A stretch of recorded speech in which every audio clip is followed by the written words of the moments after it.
সমগ্ৰ ৰাজ্যৰ লগতে বিদ্যাৰতো অসমীয়াৰ হেপাহৰ উৎসৱ ভোগালী বিহু পালনক লৈ ব্যাপক উৎসাহ উদ্দীপনা দেখা গৈছে।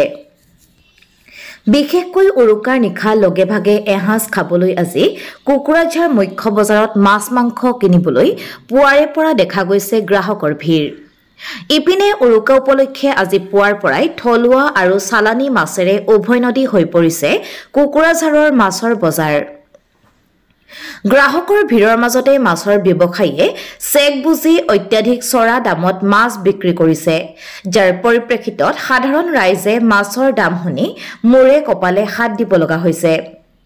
উল্লেখ্য যে কুকুৰাঝাৰ বজাৰত আজি উৰুকাৰ দিনা মৎস্য ব্যৱসায়ীৰ ওচৰত ৩২ কিলোগ্ৰাম ওজনৰ বিকেট, ২৭ কেজি ওজনৰ কাটল, ১০ কেজি ওজনৰ আৰি আৰু ভকুৱা মাছ আছিল গ্ৰাহকৰ আকৰ্ষণৰ মুখ্য কেন্দ্ৰবিন্দু।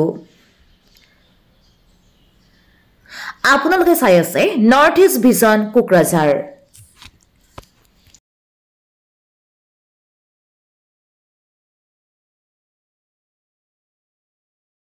ভোগালী বিহুৰ উৰুকাৰ শুভেচ্ছা জনাইছো অসমবাসী ৰাইজলৈকে। আজি উৰুকা খুব ভাল লাগিছে। মই খুব মোৰ ইণ্টাৰেষ্ট বজাৰত, সেইকাৰণে মোৰ ছোৱালীজনীকো মই উঠাই লৈ আহিছোঁ আজি খুব ৰাতিপুৱাই যে মাছৰ বজাৰখন চাওক, তেওঁলোকেও শিকক যে কেনেকৈ আমি আমাৰ উৎসৱবিলাক পালন কৰিব লাগে। তাইকো মই দেখুৱাইছোঁ মাছৰ বজাৰখন। তাইক মই মানে 7টা বজাৰ আগতে কৈ থৈছোঁ যে আজি সোনকালে উঠিব লাগিব, আমি উৰুকাৰ বজাৰ কৰিব যাম। খুব ভাল লাগিছে, খুব আনন্দ অনুভৱ কৰিছোঁ আৰু নিজে বজাৰ কৰি লৈ গৈ নিজে উৰুকা চেলিব্ৰেট কৰিম। খুব ভাল লাগিছে। ধন্যবাদ। মাছ লৈছোঁ, চিতল মাছ লৈছোঁ। চিতল মানে খোৱাই হয় আৰু প্ৰতিটো উৰুকাতে মানে চিতল মাছটো মানে আমাৰ পৰম্পৰা নিচিনাই হৈছে আৰু চিতল মাছ, হাঁহ এইবিলাক আইটেম থাকিব আজি আমাৰ উৰুকা চেলিব্ৰেশ্যনত।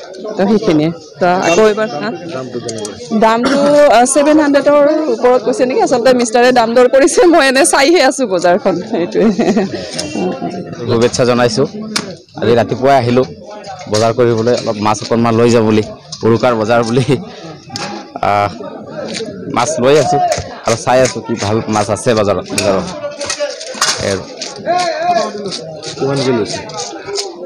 লৈছে 350, 400। অলপ ভাল মাছতো ভাল দাম হ'বই। লোকেল মাছ পাইছোঁ আজি বজাৰত, এভেইলেবল পাইছোঁ। বজাৰ বহুত ধুনীয়া চলি আছে, ভাই আছে। এতিয়া এই আমাৰ কিহত আমি দমাচি বুলি কওঁ, দমাচিত আমি আজি সংক্ৰান্তি, ইয়াৰ লগত সংগতি ৰাখি আমি মধ্যখৰ গাঁৱৰ আমাৰ ৰাইজসকলে আমি পিকনিক খাওঁ। আমি আমাৰ ডেকা আৰু বুঢ়া সকলোৱে আমি পিকনিক খাওঁ। সেই হিচাপত আমি মাছ লৈছোঁ। ইয়াতে বহুত ডাঙৰ ডাঙৰ মাছ আহিছে, কিন্তু আমি কাটল এটা অৰ্ডাৰ দিছোঁ 15 কেজি ওজনৰ। এই কাটলটো লৈছোঁ। আমাৰ গাঁৱৰ বুঢ়া ডেকা আমি সকলোৱে একেলগতে খাওঁ আৰু এই দমাচি যিটো সেইটো আমি পালন কৰোঁ।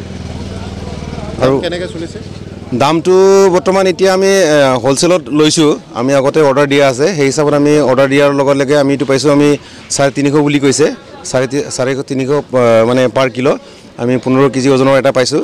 ইয়াতকৈ অলপ ডাঙৰ বিচাৰিছিলোঁ, কিন্তু ইমান ডাঙৰ পোৱা নাই, কিন্তু অলৰেডি চেল হৈ গৈছে। আমি 15 কেজি ওজনৰ এটা পাইছোঁ, সেইটো লৈ লৈছোঁ। এইটো লৈছোঁ। আজি উৰুকাৰ দিন মই ভকুৱা লৈছোঁ, কামত আছে প্ৰগ্ৰাম, তাৰ ঘৰৰ কাৰণে মই চিতল লৈ যাম। এইটো এই আজি নতুন বছৰৰ কাৰণে এসাঁজ খাবৰ কাৰণে উৰুকাৰ দিনত মই চিতল মাছটো লৈ যাম। ঠিকেই আছে। এতিয়া যোৱা বছৰকে এইবাৰ বেছি ভালেই হ'ব। মই উৰা খোৱাটো চৰকাৰে যে দাম ৰেট কৰাটো মই শুনিছোঁ, নিউজতো দিছোঁ, কিন্তু এনেকুৱা হ'লে মাছে নাহিব। মানে এইটোতো এবাৰহে হয়। ৰেটটো যদি কণ্টিনিউ কৰিব পাৰে তেনেহ'লে ভাল, কিন্তু যদি এনেকৈ ৰেট কৰে আজিৰ দিনত নহ'বই আৰু মাছে নাহিব আৰু কিনাৰ লোকবিলাক নাপাবই মাছে। এইটো আৰু কি তথাপিও বছৰৰ কাৰণে আপোনালোকে বছৰৰ কাৰণে এইটো হ'ব আৰু এতিয়া দিন ঠিক কৰিছে ঠিকে, কিন্তু এই যে 1 কিলোৰ পৰা যদি 150 টকা, এইটোতো সম্ভৱেই নহয়। পাইকাৰবিলাকৰ যিবিলাক মাছ আনিব এইটো নহয়। 160 টকা দিছে এই 1 কিলোত, তাৰ ওপৰত দিছে 250 টকা। উৰুকাৰ কাৰণে লৈ যাম, দাম যি হয় হ'ব। কিমান ল'লে আপুনি? 850 কৰি কঠা ল'লোঁ, 3 কিলো চাইজ। এইটোৱেই আৰু